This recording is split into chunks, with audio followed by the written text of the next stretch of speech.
Welcome to our Leaders in Housing Counseling call for the last one in December, the last one in 2018. This is Bruce Dorr-Palin from the National Housing Resource Center, and we have Melody Emo on the controls for our session today. Thank you, everybody, for joining us. I think it's a pretty interesting topic we've got, and a valuable one. Let's do a quick run through on the agenda, and we're going to dive straight in. So we're going to spend the biggest part of the call on this innovations in housing counseling strategy. This is actually a twofer. It also hits onto our other big theme of this upcoming year, which is around developing affordable home ownership and all the home ownership issues. So NHS Chicago has a design competition, which is really meant to identify ways to bring in more affordable housing and some innovations, and specifically very interesting about making it reflect what Chicago needs in terms of its housing market and develop a 21st century bungalow, Chicago bungalow. We have two guests coming on who will be terrific on this, and I think a lot to learn and a model groups might be interested in replicating in their own localities. And then we'll just spend a few minutes on what our plans are for 2019 in the broadest terms. We're very interested in hearing from you and making sure that you know kind of what we're trying to do, but part of it is also we're trying to reflect what the needs of the housing counseling community are and trying to be on the edge of those things that are most important to you.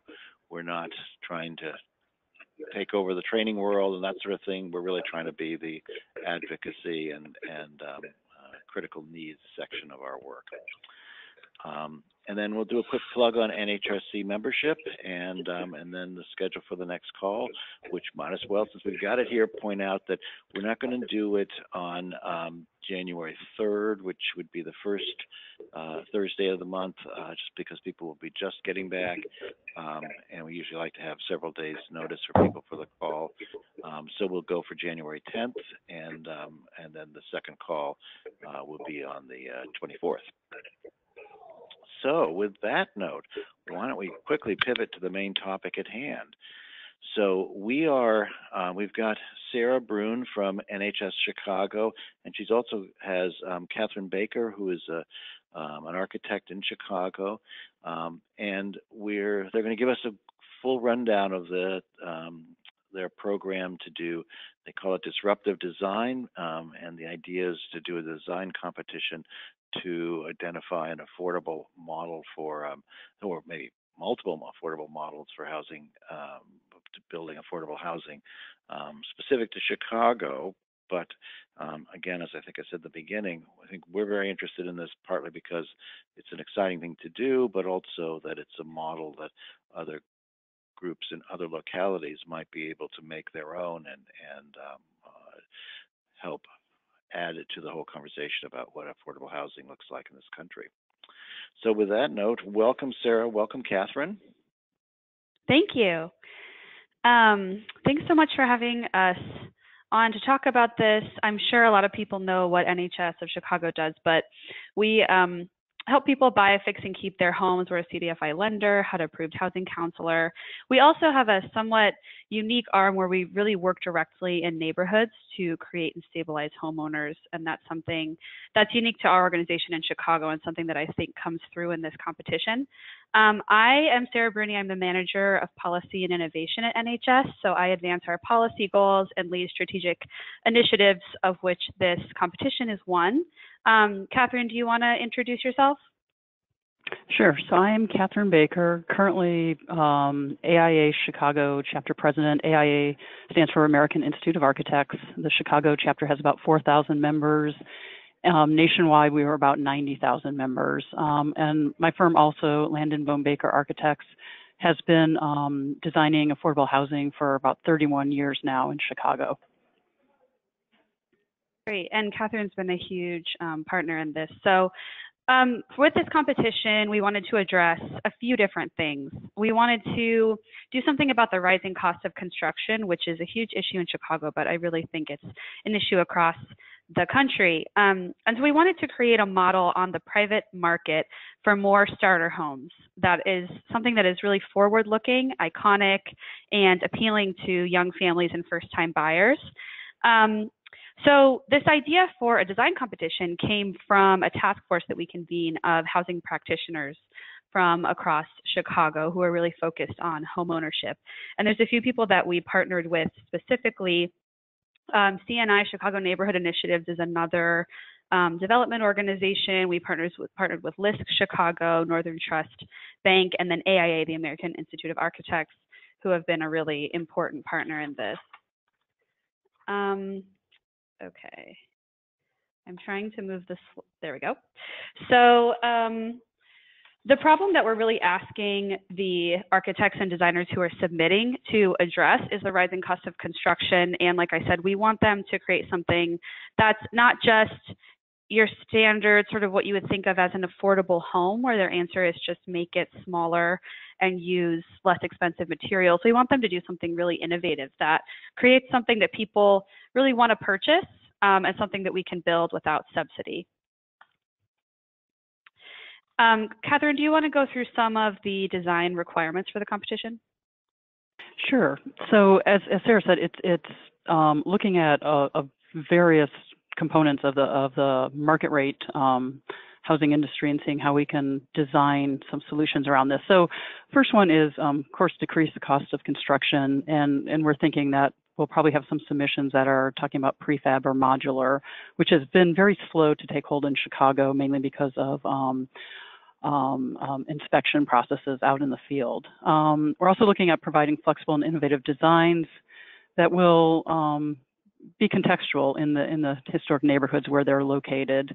And by that, we're starting to look at flex space, knowing that people use their house for income generation, hair studio, daycare, or babysitting, things like that. And can the house be a little bit more flexible to accommodate that? And then can the house also be, in terms of like the bungalow idea, can you provide a base house with options for future build out, perhaps in the attic or the basement, and allow for that? So a first cost might be less. Again, thinking of a starter house, the first cost might be less, but then as a homeowner stays in the house and builds equity and income, they can build it out as needed. I've already talked about a little bit of the wealth building component, such as the live work space. And again, that might be, you know, instead of 3 bedrooms, maybe it's 2 bedrooms with a flex space or space that could be a bedroom or some sort of income generating space. We're definitely interested in the accessibility and options for aging in place. So either a no-step entry or recognizing that in some form. And then the cost of the designs, what we're looking at, it says the purchase price is $250,000, and that puts the construction cost at about $200,000, which if you're doing the math, the competition asks for a minimum 1,200 square foot house. We don't ask for any specific bedroom counts or bathroom counts, but at least a 1,200 square foot house, which can get you around $165 a square foot, which is in Chicago, that's a pretty low or reasonable number. And we're also asking that the building fit on a typical Chicago lot so that it can be replicated elsewhere in the city. And the Chicago lot would be 25 feet by 125 feet. So that's kind of in a nutshell what we're asking for. Sarah, yeah, and in Chicago, perfect. In Chicago, $250 is affordable to a family of 3 at about 100% AMI, or a family of 4 around between 80 and 90% AMI. And for the family of 3 at 100%, $250 is technically, if they have a good financial picture, it's well within the realm of affordability. So Chicago has some iconic single-family homes already. We have the bungalow, which I think is a widely recognized kind of iconic Chicago home. We also have the Greystone, which is there on the right, and that's a Chicago style of home which allows owner occupants to live in one unit and rent out the other unit, or have the other unit for their family. But we're trying to really present that wealth building component to first-time home buyers as something where their home can build wealth for them, not just in equity, but also in other ways.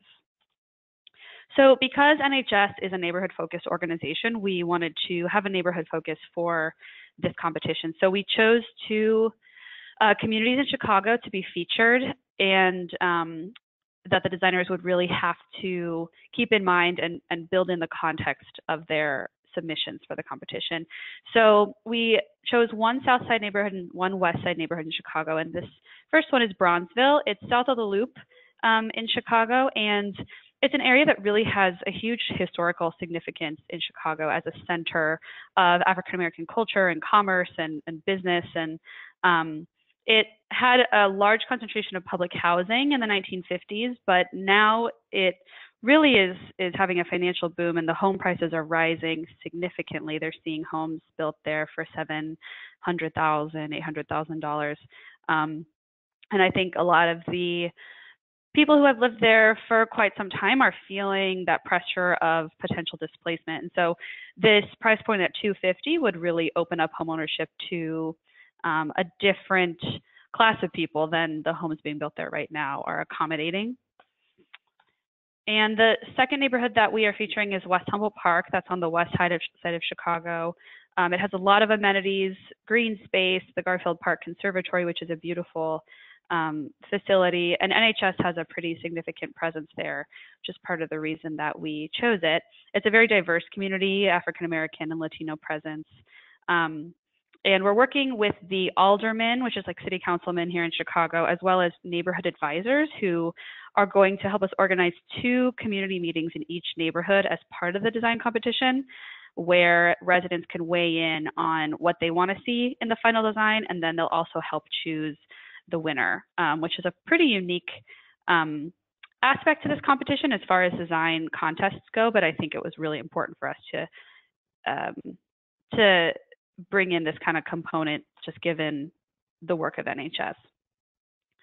So because NHS is not an expert in design competitions, we brought in a lot of partners to help us out with this, and really, it's really been an equal project among all of the partners. So we have some other housing practitioners, and AIA was a very important partner because they've run design competitions in the past, and they really, of course, have the connections with the architecture community that is absolutely vital for something like this to be successful.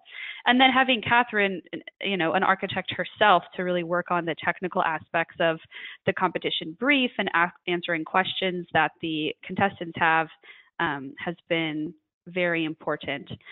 Overall, we have had a lot of excitement from funders on the topic. It's one of the things, if I am going to funders and talking about the list of things we're doing, this is something that they always remember and they always follow up and ask about, which has been really powerful for us. So we've gotten foundation support as well as support from Freddie Mac, and Related Midwest, which is a huge developer here in Chicago, has agreed to build the winning design, which is very exciting.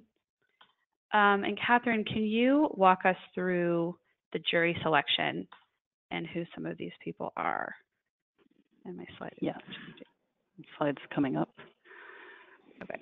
So we have 6 jurors as the slide comes up, and what we really looked for were experts in the field who have experience in affordable housing and understanding good design and construction costs on the technical side, and then also understand how design affects neighborhoods.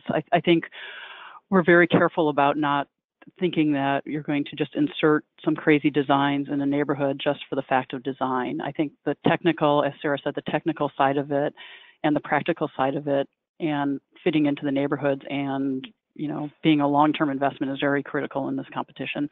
So we have David Baker, who is no relationship, is an architect working in San Francisco in affordable housing and community design, nationally known, award-winning. Don Bernacki, who is with Related Midwest, who's a developer. They will be the ones building the houses. Monica Chada is located in Chicago, and she's also working on the Obama Center. So she has a wide outreach with other neighborhood organizations, and again, a lot of respect of working in various neighborhoods in Chicago, and has a great track record, and again, a lot of respect with her. Mindy Thompson Full comes from New York. Her history is on how urban design and housing affects health outcomes. So she's a great expert in that and can look at more of a holistic view of how the housing might be affecting the neighborhood and health outcomes in the neighborhood. Judy Friedland is our commissioner at the Department of Buildings, and I should say we've had great support from the city and great interest in that and support in backing this competition. So we're thrilled to have her on board.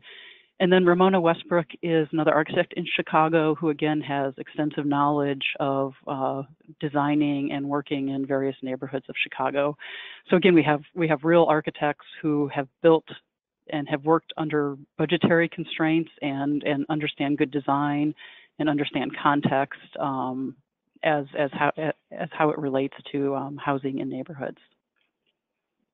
And since we're really asking the participants who submit in the competition to suggest different building materials or potential building code changes. So having the building commissioner on the jury was really important for us. And she is also very innovative and has really tried to create some building code changes in Chicago where the building code is famously kind of convoluted. So having her and her office on board was really important for us. And like I mentioned, we are also incorporating feedback from neighbors who live in the communities that the lots are in that the competition is designing for.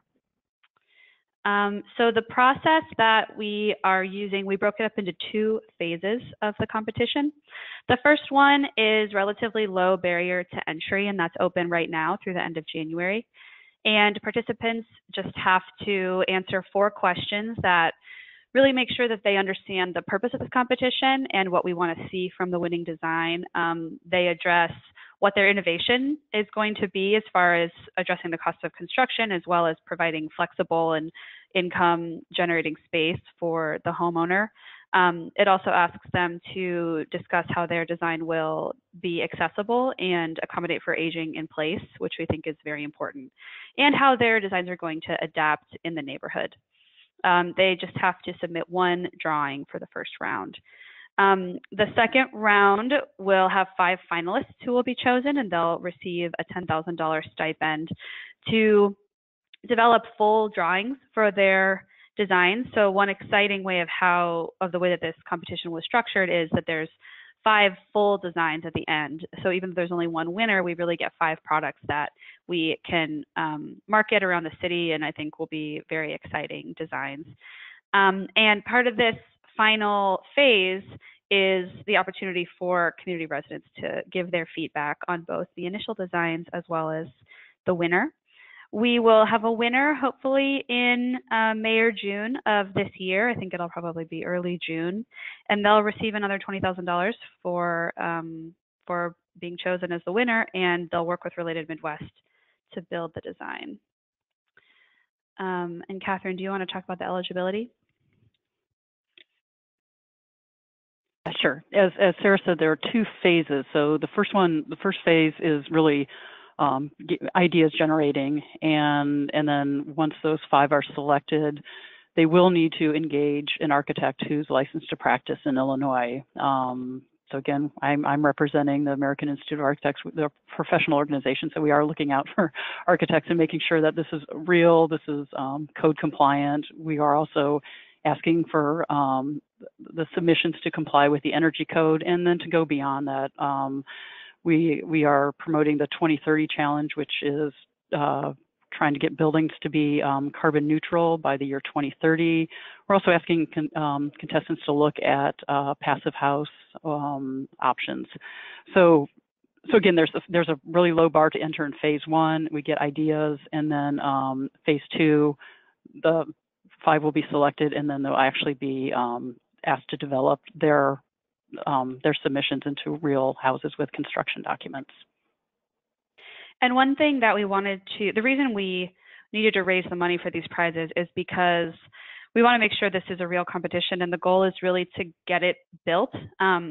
We struggled a lot with what purchase price to ask the designers to build for. And we arrived on $250 because we felt that that was challenging, but within the realm of possibility, we could have asked for a house at $150 or $100,000, which would have been very interesting, and I think the results would be great. But in the Chicago market, that's challenging. So we wanted to pick a price that was possible, because we really want this to be built, and we really want this to produce a real product, but still is a challenge enough that they can win. And does that include, is that construction or construction and land? The land is being given to us by the city of Chicago. So in Chicago, there's thousands of lots that the city owns that developers can purchase for $1 or for a discount. So the city is a sponsor in the fact that they're giving us the land. So $250 is just the purchase price of the house. The construction itself has to be under $200,000.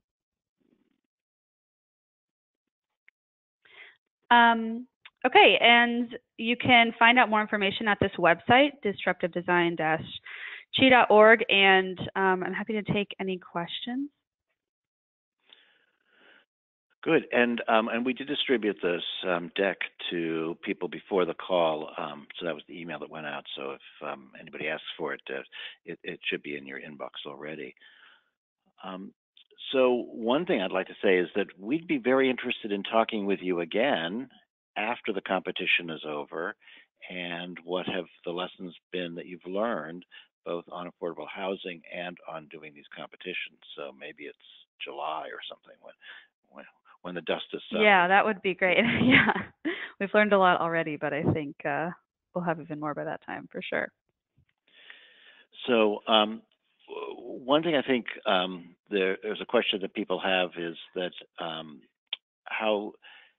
this seems large and intimidating. How realistic is it for other people to pull this together?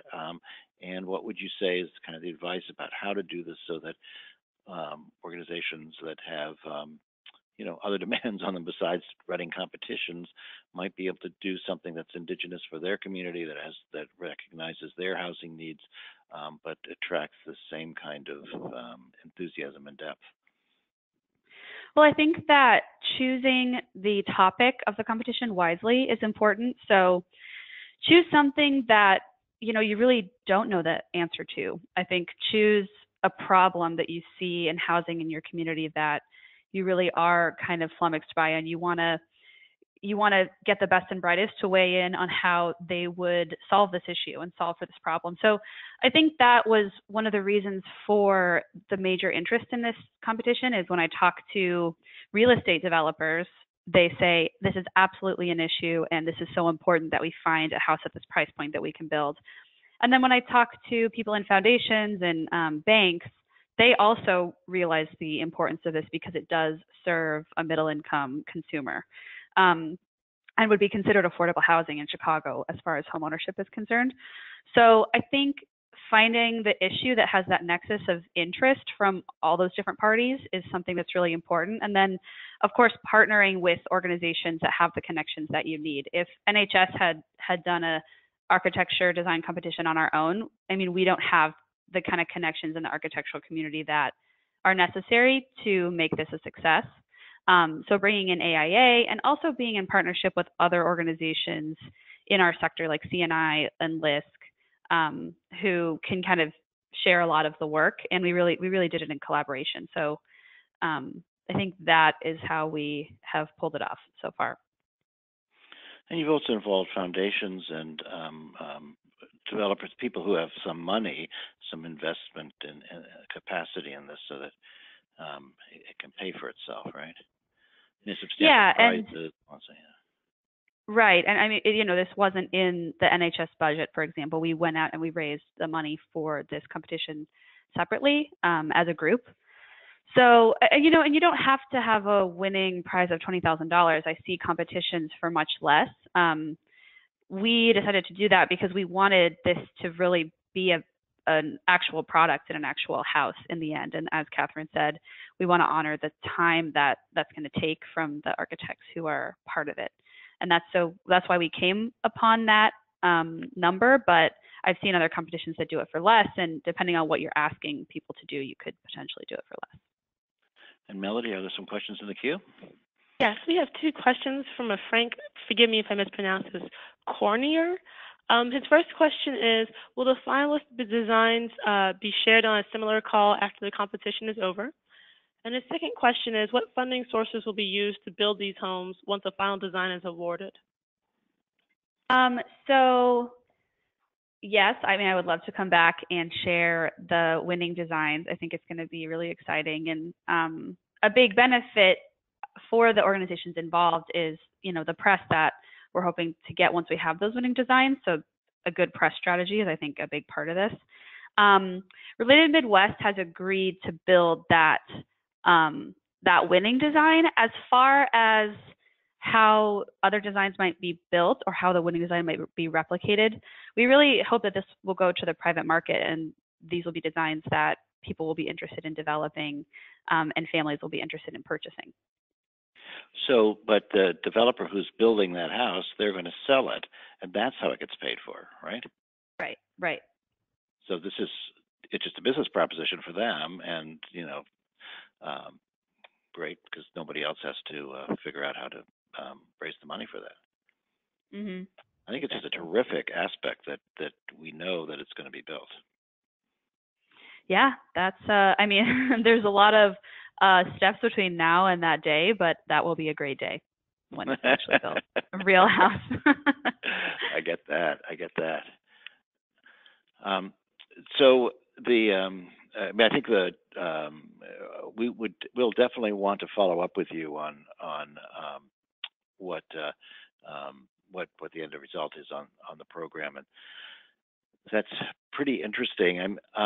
Is there somebody? So the elements that just so I think I worry about this being something that seems so big that people won't be able to get their arms around, because they say, oh, we're not in Chicago, we're in a smaller town and things like that. But the elements really are that you've engaged architectural talent, which is in every city. You've engaged the developer and real estate communities, which are in every city and have a stake in this conversation. And you've done you've figured out the kind of community partners that are pieces of this that would be the people that kind of give context about how it's appropriate to the community and that sort of thing. I mean, I think those elements are in all of our cities and in some of our towns and rural areas as well. Is that fair Absolutely. to say? Yeah, absolutely. And I think, talking to developers and saying, what is it that's missing from our market that is an affordable product, and how do we get that design made, and how do we design in a smart way that can make things more affordable? There's other issues with the cost of construction. This doesn't completely solve it in any way, but I think it will provide some really interesting ideas that will be useful for us and for other, people on all sides of the, affordable housing process.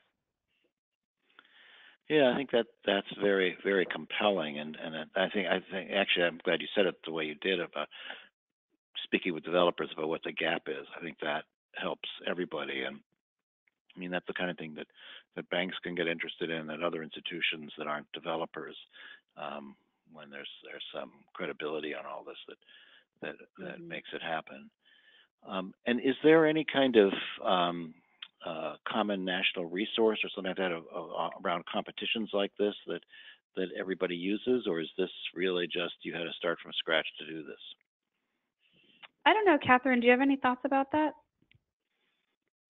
Well, we have a pretty extensive mailing list for AIA. So once one of these calls go out, I think there is a general interest on how you use design, how we can design smarter housing and just be better about it. So I think once one of these gets picked up, we do have a marketing person at AI Chicago who then reaches out and is, pushing this forward nationally and internationally. So I don't know. I think, if people in other places just want to do a search on design competitions, they can probably find different avenues where this can get published to get more national submissions if that's what they're looking for. So that you could also engage an architect who's a partner if there's not AIA in the place where you are. Engaging an architecture firm who would be interested in partnering with you, because one thing is, we get questions from people who want to enter about the elevation of things and, things about building houses that I don't know the answer to. And that's where having an architect be in partnership with you, I think, is really important. Yeah, there's an AIA chapter definitely in every state, every city, and then some smaller places might just have a state chapter. There also might be a local university that you could also look to for expertise, right. But you will have a state AIA chapter for sure. And maybe there's an architecture school in some places, that sort of thing too. That's very interesting. Mm-hmm. Melody, Correct. You've got something in the queue?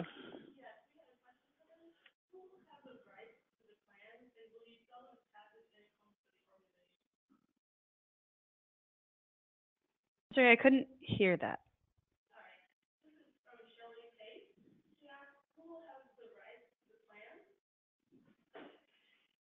Sorry.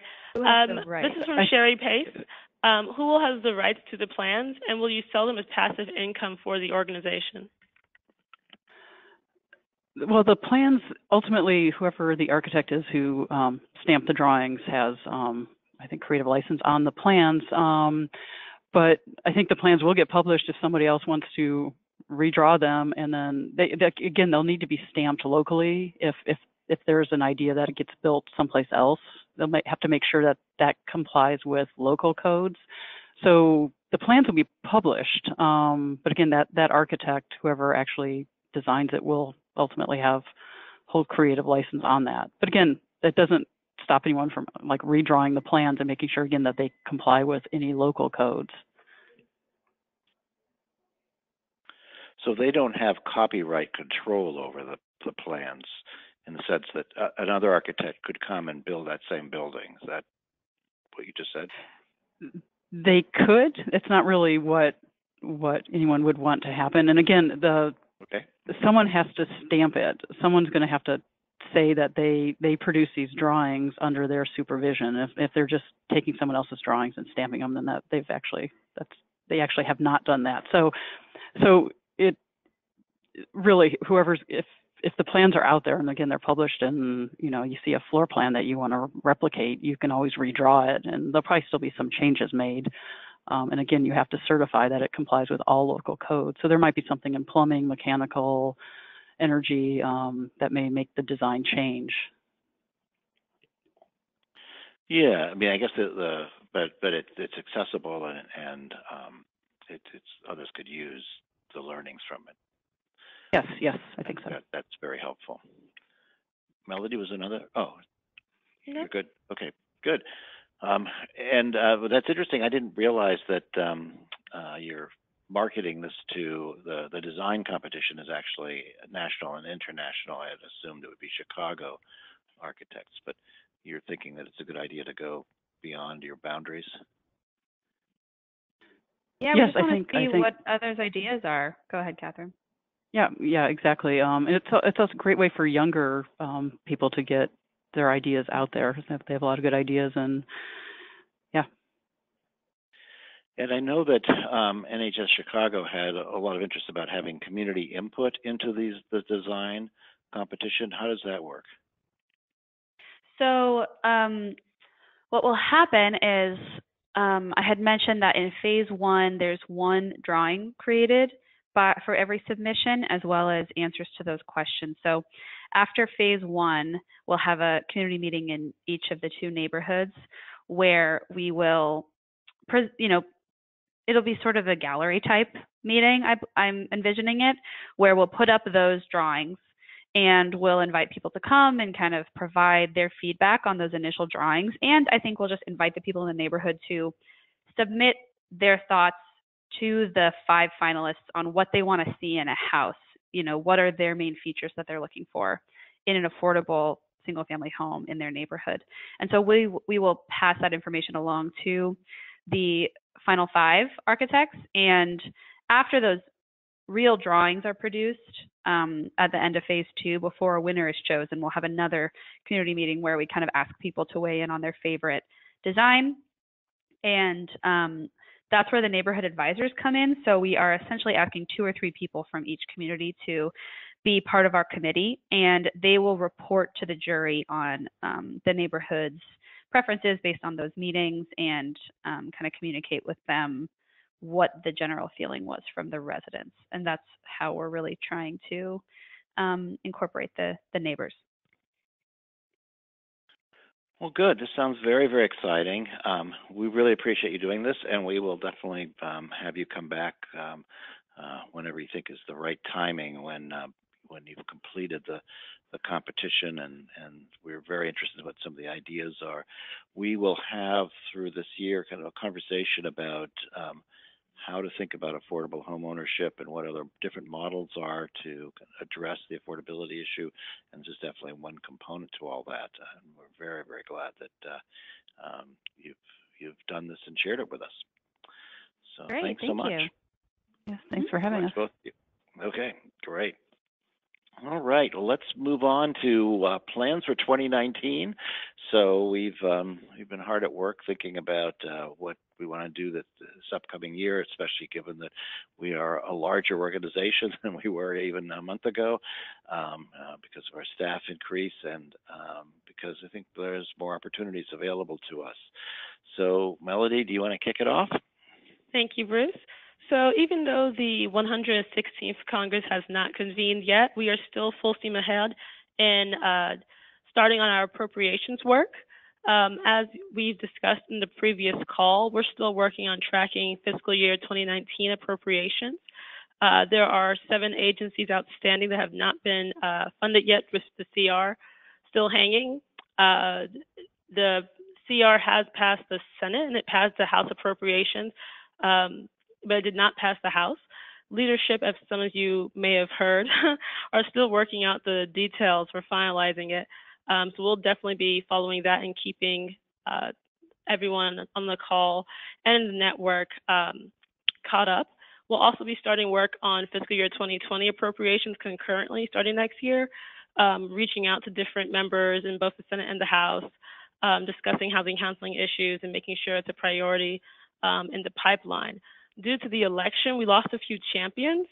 So we'll be working on building new champions both in the House and the Senate. We're already starting to have some conversations with different representatives. There's some housing issue interest growing in both the House and the Senate, primarily around FHA, as well as Community Development Block Grant disaster recovery funding. We just had a call recently with Senator Senator Schatz's office around Community Development Block Grant disaster recovery funding. The recent bill was introduced in the House, HR 4557, to make Community Development Block Grant disaster recovery funding permanent authorization. And there's a lot of interest there, especially around all the recent natural disasters, and trying to make that pipeline permanent. So we'll definitely be working on building support for that.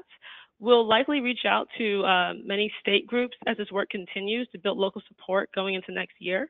And we also had another bill that was introduced, the Housing Financial Literacy Act of 2018.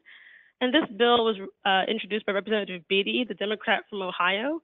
It's a bipartisan bill that would basically modify FHA discounts on single-family mortgage insurance premiums for first-time home buyers who complete housing counseling. We think this bill would be of great interest to a lot in the House, so we're going to try and learn more about this legislation and build that out as well. Perfect. Good. So expect to hear from Melody.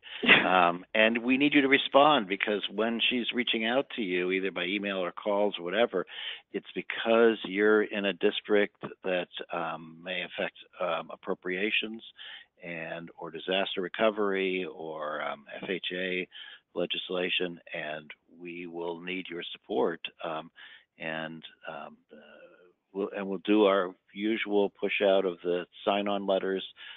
This spring we'll have one that will go out to the House and Senate. We'll have one that goes to HUD, and it's critically important that we have lots of signatures from groups in every state. And some states have been harder than others, and we're going to pay special attention to those that have been harder because they're often ones that are more critical for us in being persuasive. But we've last year and last 2 years, we've convened calls with groups and your House and Senate representatives, and those have become crucial tools in our work, and Melody will reach out to you to make those happen. So please keep an eye out for her email stuff, and please be responsive. It makes a big difference for you and for all the rest of us as well. So, and Ellie, so what's your plan for 2019? Hi, everybody. So you've had a little taste of the beginning of our innovations in housing counseling for 2019 with this really awesome program that is being done in Chicago. And so I'm working with Bruce to really identify some more innovative program that we can highlight for everybody in 2019. And we'll be, I will be looking for what you all are doing that we should be highlighting, and what are you doing to expand your services, to fund your services, to highlight your services. I've taken some time over the last, my first couple of weeks here to speak with a few groups already around the country that are trying out some interesting programs. And so, for example, one group is looking at ways to create some sort of curriculum that would be post-purchase that a homeowner could go through and then potentially use it to get some sort of reduction in their homeowner's insurance. Similar to to what we all are familiar with, the defensive driving program, where you go for 8 hours and sit and listen to defensive driving techniques, and then you get a reduction in your auto insurance as a result of taking part in that. So it's similar to that. There's another group that is trying to work with an independent loan officer about figuring out how to deal with credit issues that people in moderate to high income are trying to take care of in order to become homeowners. So there's just kind of some innovative ways that they're trying to figure out how to work together around that. So those are the kind of things that I'm looking at and thinking about. And I'm interested in hearing from all of you about what it is that you're doing that you think is something innovative that you'd like to present and let everyone else hear about. So don't be surprised if I reach out to you directly. And at the same time, please feel free to reach out to me at epepper@hsgcenter.org and let me know what you're doing, and we'll have a conversation. Along with that, go ahead. No, I'm probably just prompting you to say what you're going to say right now. Okay. Along with that, I will be continuing to do the work on the events that are being sponsored by Deutsche Bank. So as you all know, the most recent one was in Atlanta, and we're now organizing and planning one in Phoenix, Arizona. And continuing to learn from those about what works for marketing and what works for getting people interested, and what works for getting people to come through the door and get to learn about housing counseling and understand the benefits, so that we are not the best kept secret. So those are the things that I am working on. Exciting, very good stuff. And just to add to the list, I'll spend some time working on this innovations in housing counseling part of our field to identify more places where groups can generate new income and new client streams and new business lines, so that we can be more self-sufficient as organizations. I'm going to spend a fair amount of time on this question about how to get our arms around the homeownership affordability and the wealth gap in this country, and really sort of looking at sort of big ideas and small ideas that will help us allow the housing counseling field to be kind of on the front lines of making home ownership something that really works for low and moderate income people in this country again, at a time when it's not. And I'll do a little bit of work as well on looking at just what the gaps are in the housing counseling world, about where we might want to expand our capacity. And then I'll want to spend some time on the visibility of our housing counseling world, the public image, and how do we change that? How do we expand it kind of in a national way? And what are the tools? We've done a little bit of work in this area. I feel like we have a lot more to go. So we'll be doing some thinking around that. And really, the big question about the financial viability of our work and how do we make it work in the future in a way that will let your groups thrive but do valuable work and stay on mission. So I think that's where we're focused. We are very interested in what you think, and if you've got some ideas about where we should be focusing, and we'll do some things on the side. We'll continue to help people on certification, on the certification testing, and we'll keep you informed what we learn. We'll probably do some things with HUD to make sure that the reporting and the communications work well. We will, disaster recovery has been mentioned, and we will be looking at that as kind of an ongoing issue.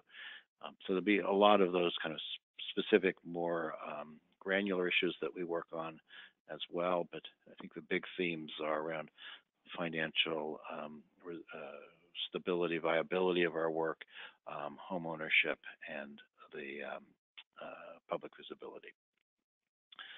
So with those thoughts, we're always open to some thoughts and innovative things you've got in the field, so let us know. And please, when Ellie and Melody reach out to you, or even when I reach out to you, we really appreciate that. All of you have been so responsive, but we'll be knocking on your door a number of times this year to try to increase our work and capacity. So with that note, please, if you haven't joined NHRC already, please get on the bandwagon. We're going to continue doing this kind of work. We are an independent and unique voice in our field, and we are going to continue to elevate the good work that you're doing, whether it's a large, high-scale, high-staffed organization or a small mom-and-pop shop, a statewide network, an intermediary. We are interested in promoting and making all elements of the work thrive and work, and trying to figure out how to increase the collaboration in our field so that we have some real success. I should just say that it's been such a pleasure to do these events that Ellie was talking about, because each city we've gone into, we found teams of high-performing housing counseling agencies that are ready and completely able to collaborate and work as a team and put together an event where it's sort of everybody wins, and we have a little bit of funding, and we have lots of recognition, lots of increased visibility, and lots of new clients. And we're going to try to get better at all those things. And the membership dues makes a big difference. Plus, the membership dues gives us the ability to be flexible and to do the kind of lobbying we do, and not be just beholden to our traditional funders. So, and actually, to be honest, it's a vote of confidence, and we do tell our policymakers and funders that it represents a fifth of our budget these days, and for an organization that's relatively new, that's very valuable, and we will continue to do our work. And and one interesting thing, so about we've talked a lot about the credit report discount. I'm always surprised when we bump into somebody who isn't taking advantage of it, but we can still recruit more people into the program. It hasn't closed. I got an inquiry last week, or 2 inquiries last week about is it too late to get into the credit report discount? And no, we got room for you. That's good. But we're also in a conversation now to see if regular office insurance and directors and officers and the various liability insurances, if that might be an area where we might be able to do some work and discounts. So if you're a member, we'll put something out early next year to gather some information and try to get some way of figuring out what kind of cost savings we might be able to generate. So keep that in mind. Keep an eye out for that. But please dive in and join. If you have any questions, shoot me an email, and I'll be glad to send you the materials. And then one last note is our next call will be in 2019, and it's several weeks away, so nothing over the holidays, and we won't do the first Thursday of the month. We usually do the first and third Thursdays. It'll be the second and fourth Thursdays in January, same time. But look, you'll get emails from us on the listserv about it. So thanks a lot, everybody. Thanks to our guests. Have a great holiday and exciting 2019. Thanks so much. Bye.